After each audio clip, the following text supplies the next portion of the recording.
from photosynthesis will interact with other elements to form amino acids. That's how it makes protein that will determine different structures of the plant. And then it can also interact with other elements to form lipids. So here we're going to use the example of the magnolia leaf. That's a typical southern tree. It has a very waxy, smooth leaf on it. The wax is an example of a lipid. So that means the tree, the plant, must take the glucose that it makes and it must use it for the purpose of making the wax that is on the outside of the leaf. So what we have is the structure of glucose here, and we know it's made of 6 carbons and 12 hydrogens and 6 oxygens. Those bonds can break in that structure and then recombine into a different structure, which we have here. Lipid is also made up of oxygens and carbons and hydrogens, just in a different structure.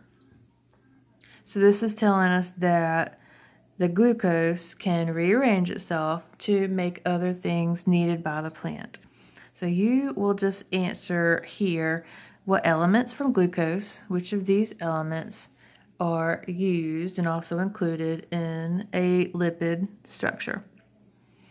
And then there's the cell wall. Cell wall is made up of cellulose. That ose ending should tell you that it is a sugar. So the cell wall is made up of cellulose, and sugars are carbohydrates. I'm just going to put carbs. So that is a carbohydrate. Move that. Okay, so our energy producing process is going to be cell respiration. The purpose of that is to break down the stored energy in your food. So when you eat food, we're going to break that down to produce ATP, or energy from our food.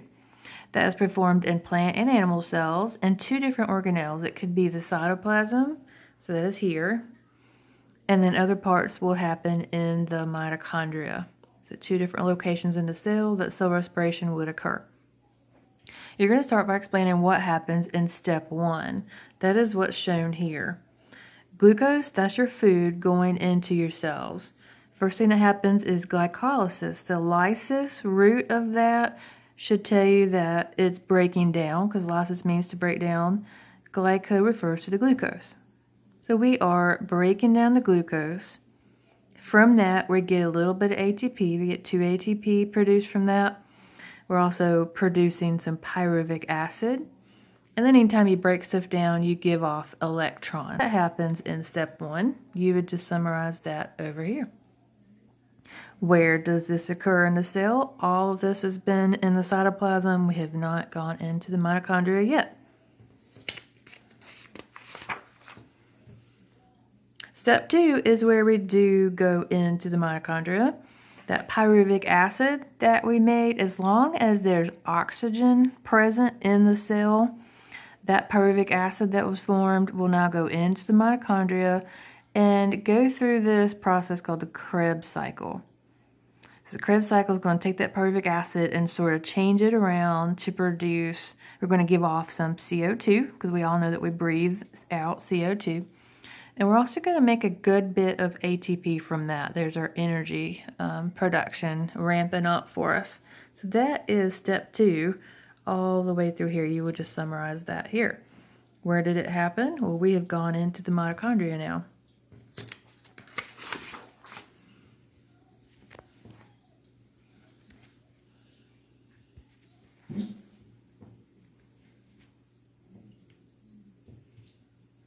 Okay. Step 3, we are looking at the electrons that were given off from that breaking down of glucose. So we still have oxygen present, electrons were given off. Those will go into the mitochondria on this side. They're not going to the Krebs cycle, they're coming over to this, and it makes sense. It's called the electron transport chain. So those electrons are just going to form in this big chain and rearrange into some other products that we give off during cell respiration. We're making another big part of ATP, and we're giving off water. We know we give off water when we cry, during urination, sweating, Even when you breathe, you're breathing out water vapors. So that is our water product that's given off. So you would just explain these electrons moving into here to change into those two products. Where does this occur? Well, we are still in the mitochondria. How much is produced if you add up the 2 that were produced over here in glycolysis and the 20 and the 16? We have made up to 38 molecules of ATP, and that is all from 1 molecule of glucose. So it's a very effective way of making energy for our cells.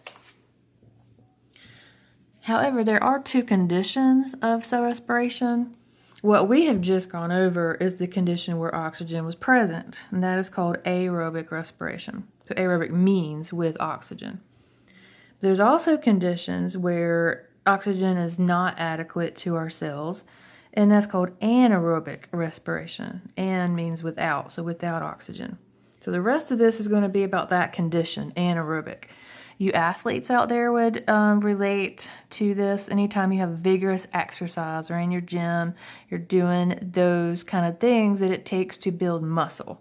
That is an anaerobic condition. During vigorous exercise, that's what goes there, oxygen supplied to the cells is inadequate. You're not getting enough.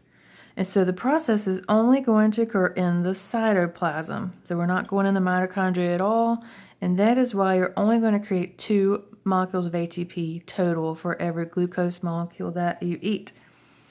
That is why you could not work out continuously all day, because you would not make enough energy to sustain yourself.